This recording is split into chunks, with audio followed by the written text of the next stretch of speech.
Hi friends, veg biryani. Vegetables అన్నీ తినడానికి నచ్చరు కాబట్టి ఇలా అప్పుడప్పుడు వెజ్ బిర్యానీ చేస్తే వెజిటేబుల్స్ అన్నీ తినేస్తారు.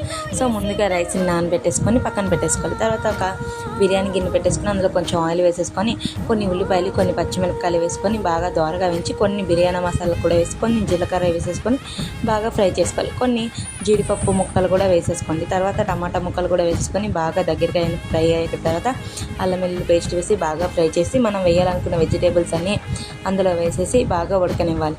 సో ఇది బాగా ఉడికిన తర్వాత దానిలో కొంచెం నీళ్ళు మీద తేలిన తర్వాతే కొంచెం సాల్ట్ కొంచెం పసుపు వేసి బాగా కలుపుకొని మూత పెట్టేసుకోవాలి. ఇది బాగా ఉడికిన తర్వాత కొంచెం కొత్తిమీర కానీ పుదీనా కానీ వేసేసుకోండి. తర్వాత కొంచెం కారం, ధనియాల పొడి, గరం మసాలా కూడా వేసేసుకొని బాగా ఉడకనిచ్చిన తర్వాత ఇందాక మనం నానబెట్టుకున్న రైస్ని ఇందులో వేసేసుకొని బాగా కలుపుకోవాలి.